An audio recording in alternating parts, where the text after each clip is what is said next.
Hello, guys. Welcome to another episode of the e-commerce lab by Ecomcy, the place of everything related to Amazon FBA private label and e-commerce. My name is Vincenzo Toscano, founder and CEO of Ecomcy, and today we bring you another special guest. Her name is Neha Bhuchar, and she is the co-founder and CEO of Atom 11, which is an amazing solution when it comes to sales automatization for marketplaces, specifically Amazon. And we know here in the podcast we have a lot of Amazon sellers, so it's gonna be interesting to see what this amazing tool can do for you. And on today's podcast, we also have a very interesting topic. Actually, it's a topic we haven't had before. It's gonna be everything regarding retail aware advertising. So this is actually even a term that I haven't heard a lot. So I'm very intrigued to see what Neha can teach us today on the episode. So Neha, it's a pleasure to have you here on the show today. How you doing? Hi, Vincenzo. Thank you so much. Thank you for having me. I think I've been a fan of the show, listened to it a lot of times, so I feel very nice being here today. So yeah, Thank you. thank you.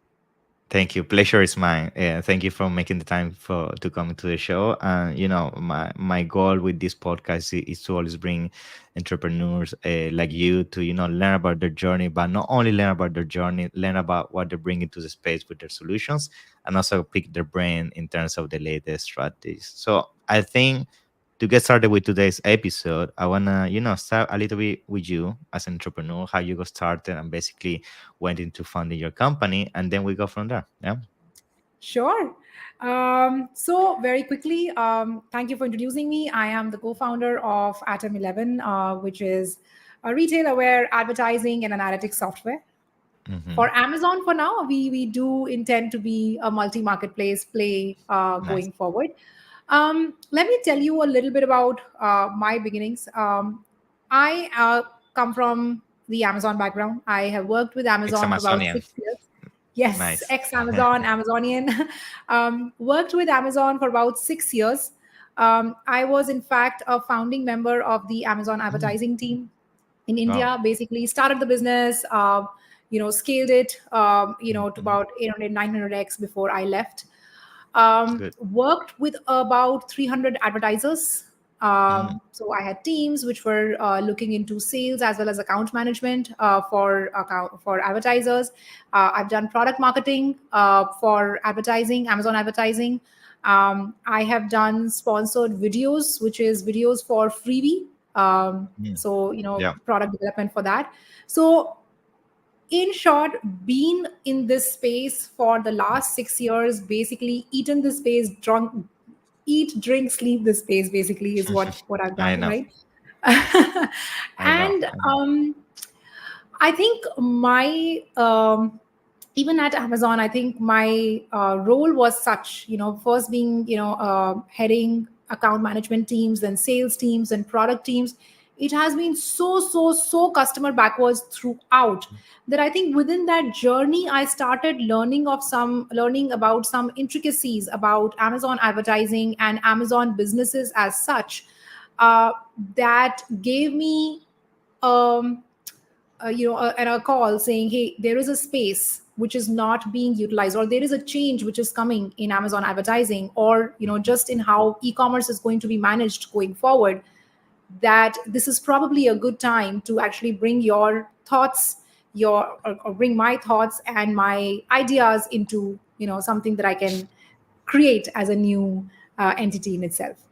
Yeah, So yeah. that's awesome. Yeah, thank you very much for that intro. I mean, yes, it looks like you've definitely been around different projects within the Amazon ecosystem, and that's awesome because, I bet you have seen everything inside out about how things work, and also that has inspired you to actually do your company Atom 11, and I think that's usually from experience when I work with solutions that have to do with Amazon sellers. Usually, when it's founded by people coming from Amazon, they have the best outcome because you guys understand the machine from inside. Then you come Yeah. in outside and you basically tailor your solution around that. So I'm very excited about what Atom 11 can bring to the market. Now, let's bring to the table the topic, right? So I know you're Yeah. very excited about talking about this, which is retail over advertising. So I guess for those that maybe don't know what even this term means, let's start with the definition about the term, and then Yeah, of course we can talk about how this could be important for things such as Amazon. Yeah,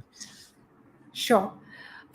So let me just first, in one line, tell you what is retail aware. But I think yeah, after that, I would like to talk more about why, or what has yeah, changed, or why do I even talk about this, right? yeah, So retail aware advertising means, if I were to talk in a seller's or an agency's language, it means that now, instead of connecting advertising to bids and budgets and ROAS, we yeah, connect it to the objective that the brand is working for.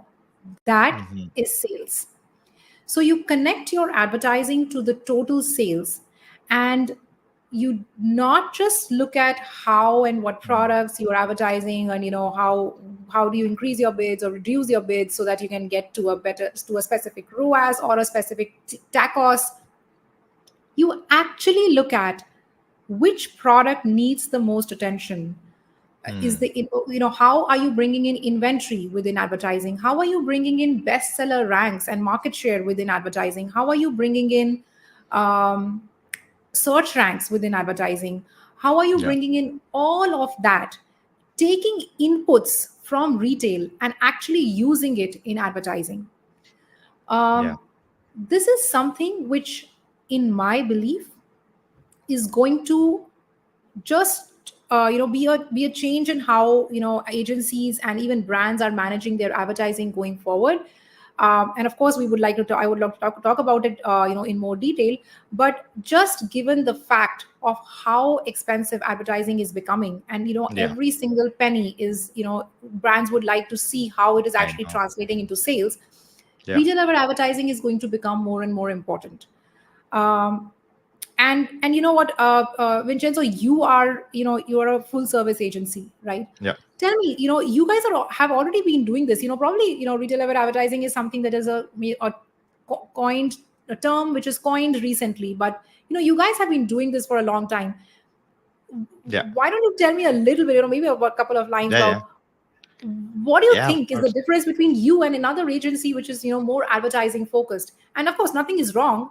I just Yeah, think yeah, that there are schools of approaches. You have a school of belief that I want to be retail aware, and there is a school of belief which is an advertising only, because they think that, of course, then they are experts of hmm, something. But I want yeah, to know, what is your school of thought, and why being yeah.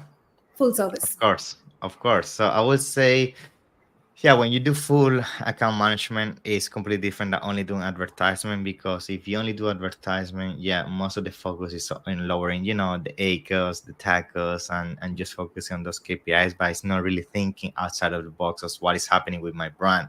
What is the market share I'm winning with my brand, right? What is my brand awareness, and things like that. So, for example, something that we're very mindful when we run advertisement is not only to focus on the KPIs that we generate from that, but how brand overall is being basically spreading across the market as a whole. So that means also outside of Amazon, right?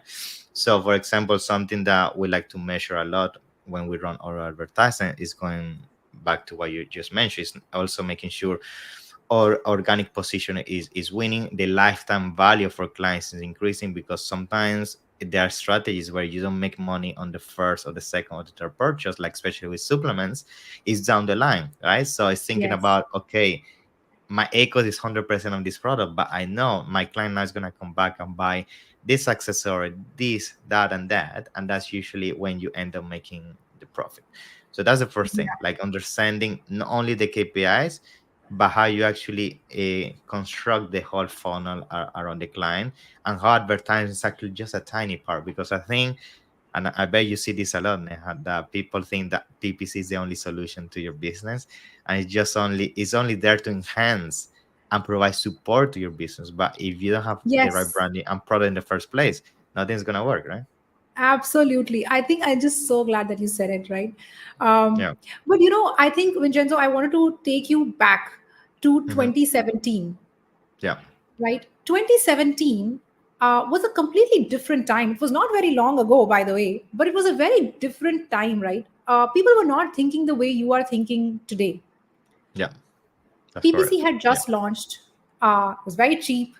yeah. And, Cost per click was like 20, 30 cents. Yeah, yeah, I know. And, so it was very cheap. And, brands could just say, okay, you know what, this is something that definitely needs some expertise. So we go to an yeah, agency and they can run this for us.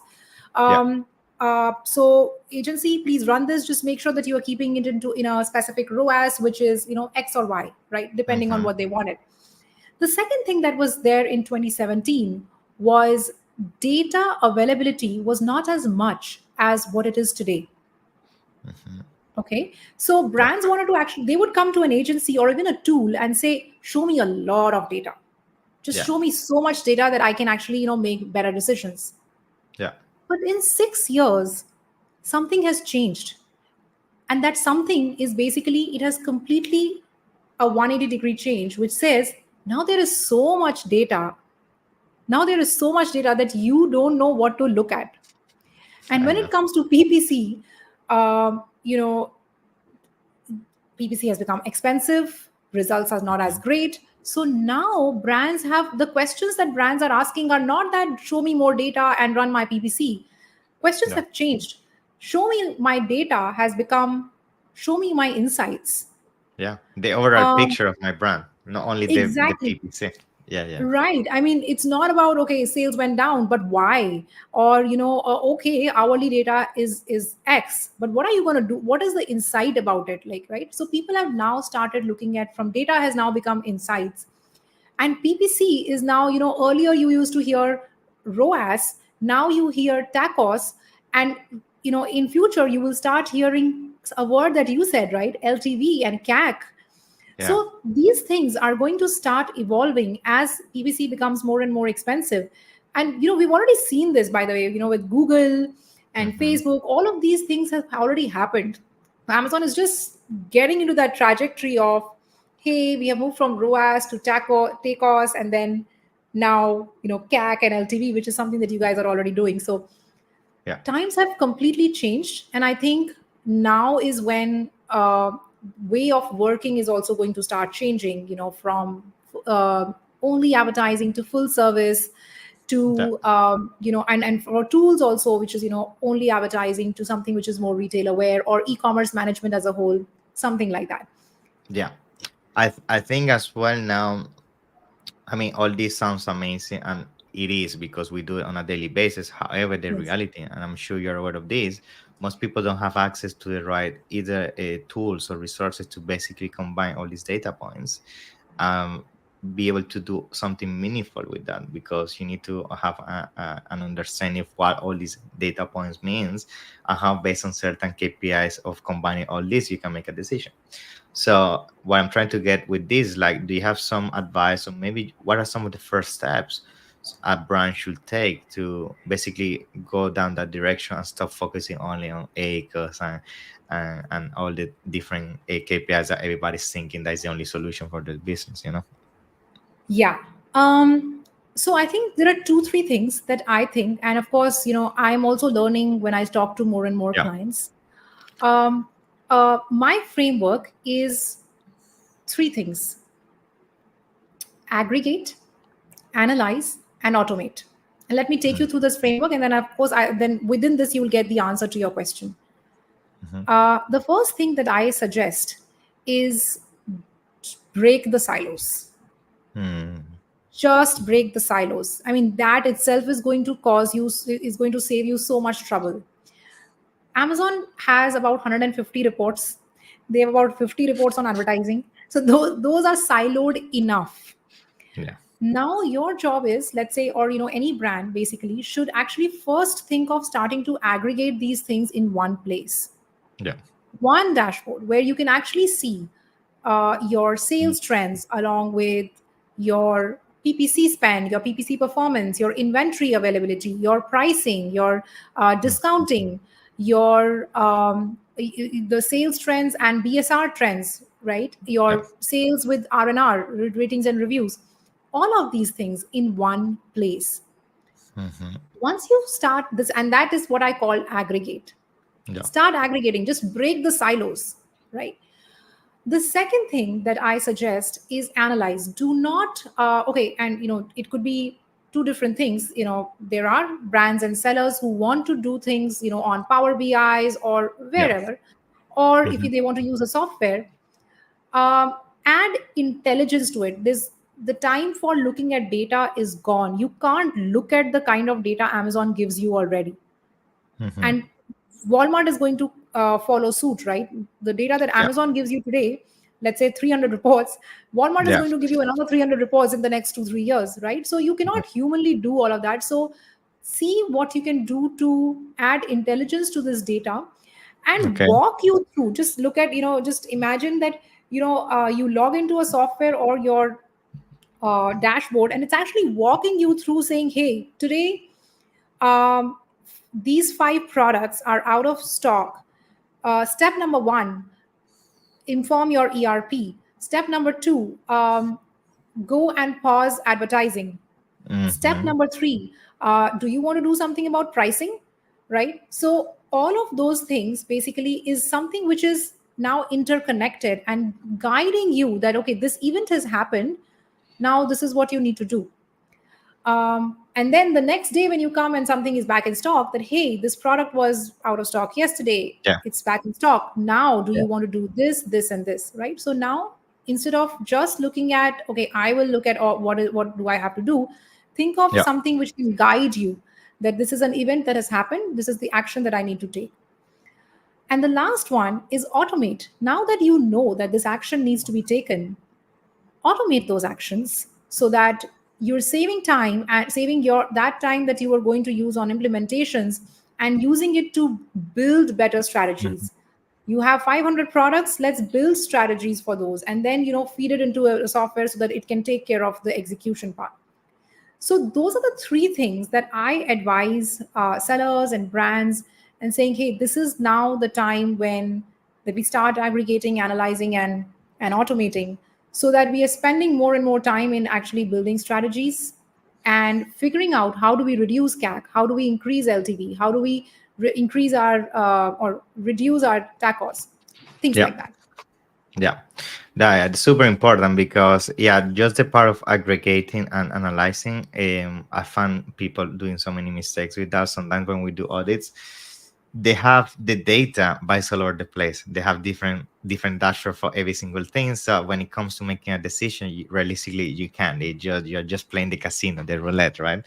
And and then when it comes to building the strategy and the automation, I 100% agree with you. Like you basically need to understand what are the KPIs you're looking to target based on the strategy of your brand, and design SOPs based on that. Like if this KPI hits this, this is gonna be my reaction. If that reaction creates that, react based on that. Because I guess the other mistake I also see is that people, yes, they have the aggregation, they have the data, but they don't have a framework. They don't have like a framework in the sense that these are the KPIs that I need to target, and they just react based on the emotion of the day. They log in, they see something wrong, and they just react instead of following React. a strategy that has to be done day after day to basically reach the outcome. So basically nail it on all the different points I wanted to bring.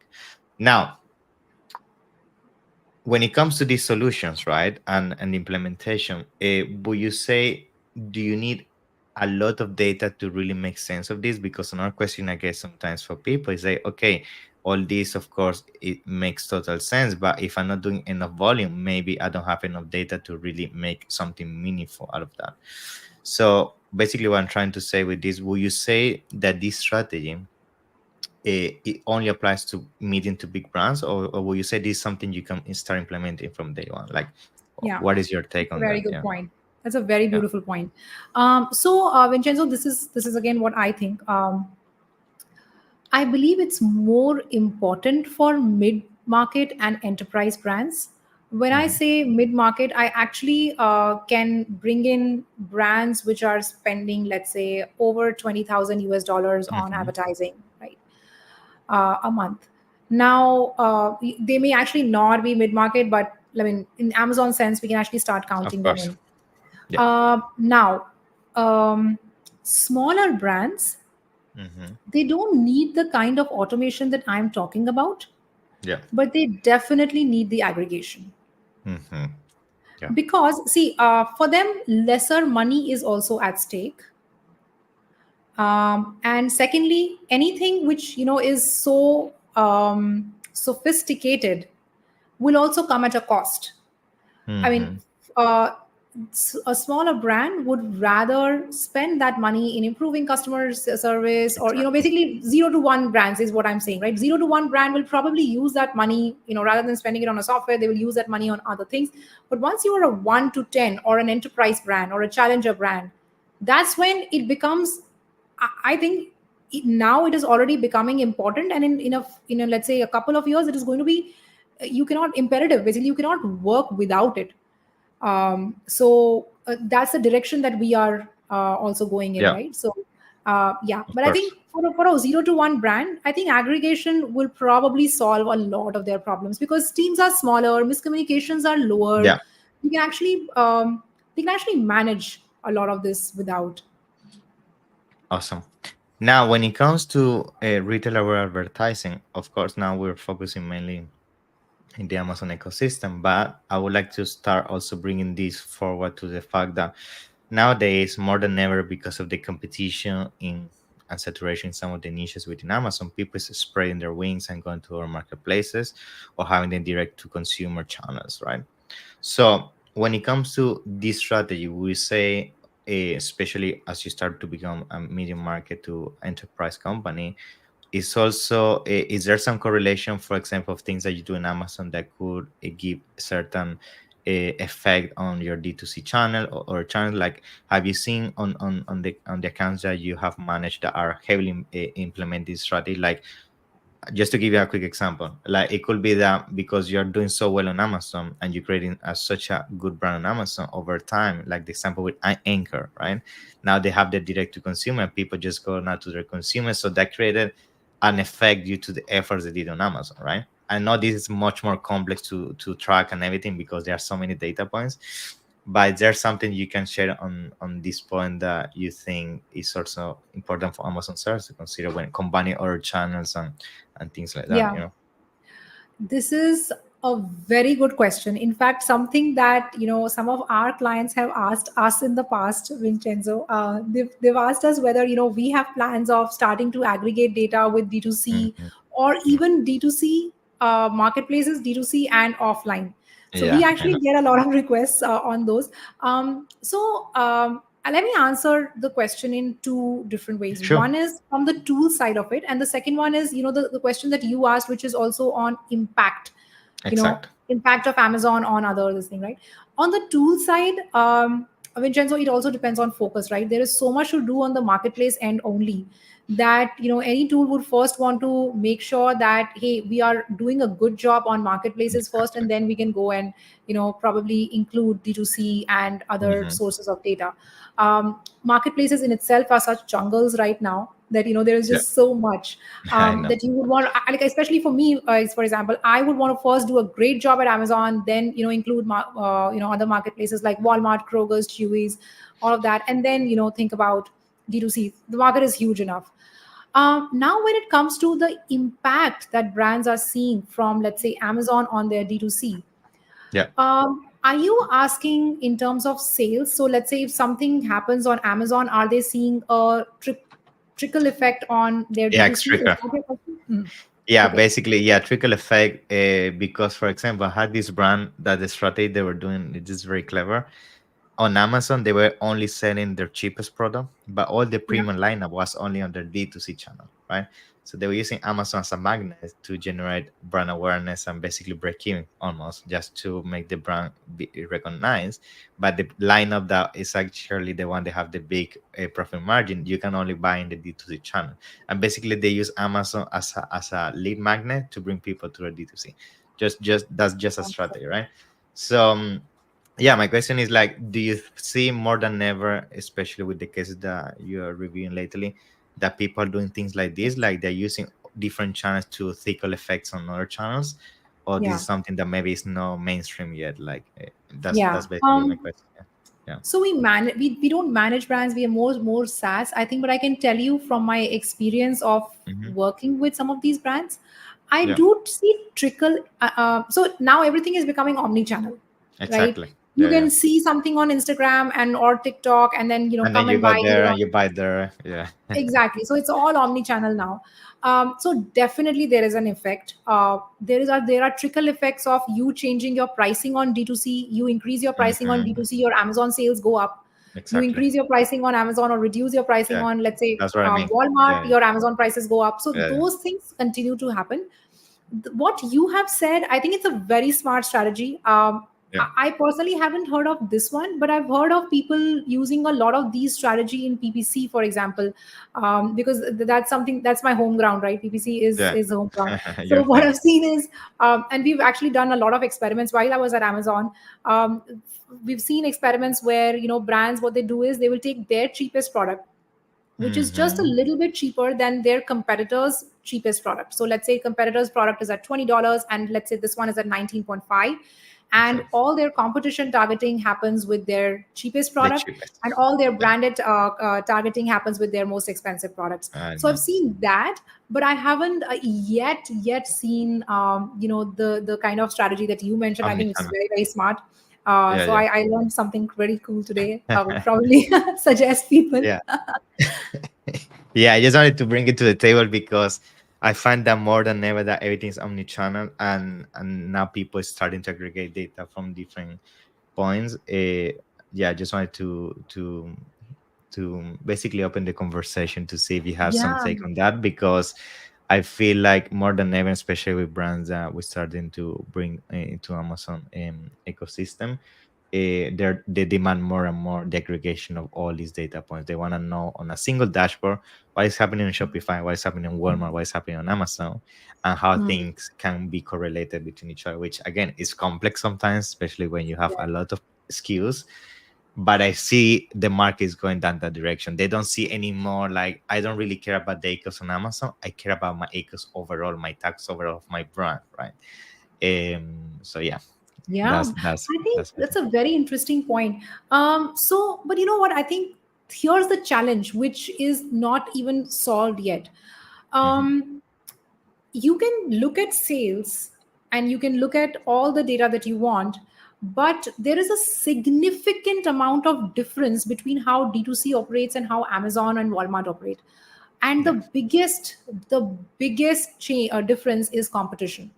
You Mm-hmm. cannot take anything which comes on Amazon, any data point, without regarding for or by disregarding what competition did. And Yeah. D2C is more about, okay, once the let's just bring the traffic in, and then we will convert the customer somehow, or we have an X% conversion rate, we will increase it by giving recommendations or whatnot, right? Yeah. But Yeah. Amazon is a different ball game. And that's why I think what we've tried to do at Atom 11 also, Vincenzo, is that we try to bring in all these forces when it comes to Mm-hmm. sales, um, PPC, your competition tracking, your inventory tracking, and your total overall analytics. Now we are actually encouraging brands that, hey, you can now look at, and as well as agencies, right? You can now look at why sales dropped. Was it because of what a Mm-hmm. competitor did? Yeah. Right? You want to Now you're understand able the to reason. go back. Yes, you're able to go back and see whether, okay, my sales probably dropped because competition reduced their pricing, or they had a deal of the day. So there is an explanation of why something happened. Yeah.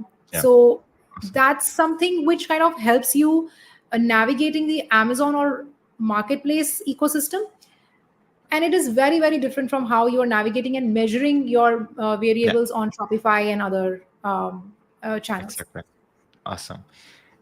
Now, to start concluding, I think I want to bring to the table more Atom 11. Just tell me a little bit more about how Amazon sellers can leverage this, because it sounds amazing, the solution that you guys are providing, especially aggregating all this data and have enough insights for the sellers, like they know what is going on and how to react to it. So can you give us a little bit about what is the mission basically about behind Yes, Atom 11, and how people can leverage this? Yeah. that's awesome. Thank you. That's a very good question. Let me talk about the mission. And Yeah. since you have a full service agency, let me talk about the mission first from the agency point of view. Mm-hmm. Yeah. I have three missions when it comes to an agency, or my three objectives when it comes to an Mm. agency. Agencies should be able to drive deeper conversations with brands.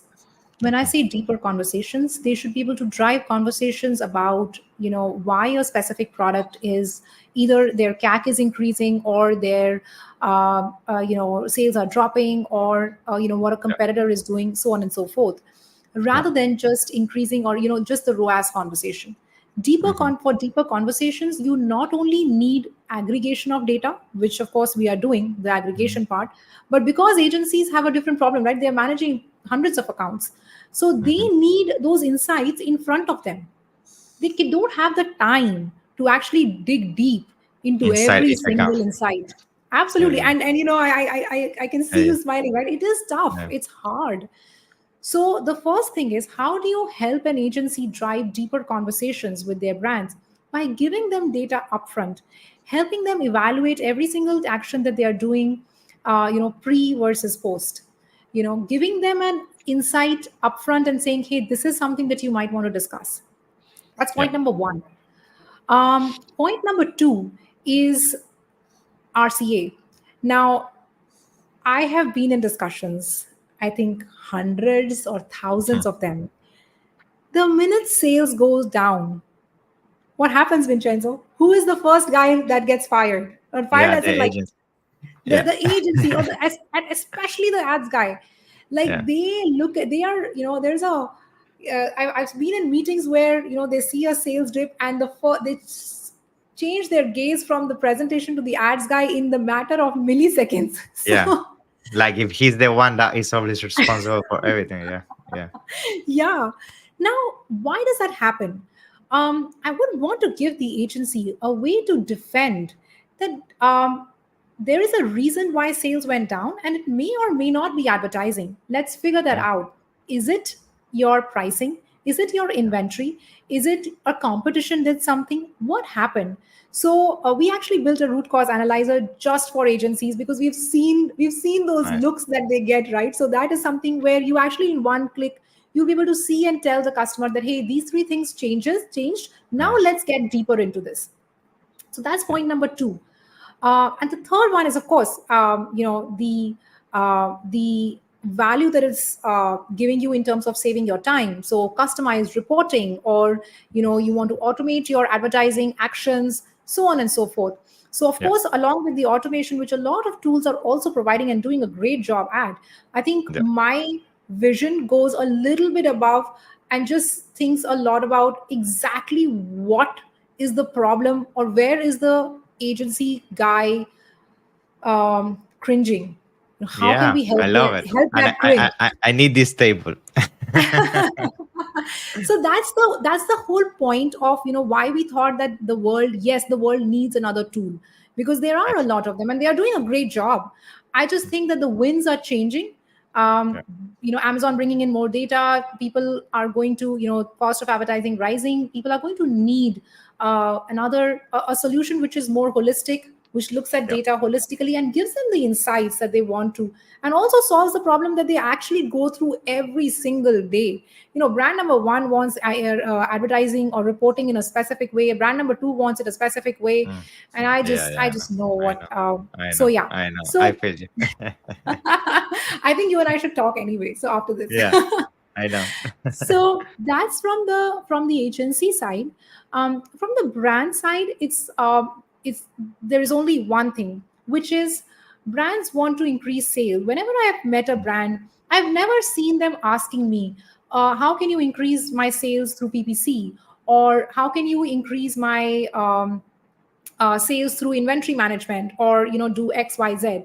um, all they talk about is, how can you increase my sales, Exactly. right? So and that's the whole point of, why retail over advertising, right? So actually, maybe advertising will even just fade away from our conversation sometime later, when we have when Atom 11 is Yeah. slightly older. But I think it'll become more and more e-commerce management, because we want to focus on sales. anything that touches your sales should be available in front of you so that you Yeah. can take the right decision and go from there. So Awesome. that's the whole That's an mission. amazing mission and explanation. So thank you for that. I guess Right. now, to conclude, it would be awesome if you can share, how people can reach out to you and how people can also enroll with Atom 11. Yeah. Absolutely. All you have to do is either you can go to my website, which is www.atom11.co. It's Mm-hmm. not com, it's co.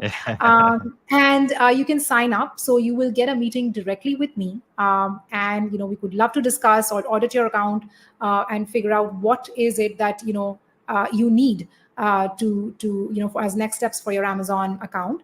And I promise, by the way, here on Vincenzo's podcast that I think I'm the most direct person. I will tell a person that, if Atom 11 is not the right solution for Yeah. them, I actually tell them very, very directly that, hey, you know what, Yeah. maybe you need another solution. So Yeah. I promise to not waste your time. So that is one. Um, Another way of reaching is directly email me at neha@atom11.co and let's talk. Mm-hmm. And I think, especially anyone who is looking to try Atom 11, uh, you know, all you have to do is just send me an email, say the e-commerce lab podcast. That should be the Yeah. subject, and we are going to get in touch with you and give you a 1 month free trial. Awesome, Neha. So thank you very much. It's been a pleasure to have you here on the show. And, I'm sure this is just the beginning of many more episodes as you keep evolving these amazing software solutions. So it's been a pleasure and see you in the next one. Yeah. Thank you very much. Thank you so much, Vincent, and thank you for asking amazing, amazing questions and giving me your own experiences too. I am going Thank- back with a lot of learnings. It's been a pleasure. Thank you very much. Yeah.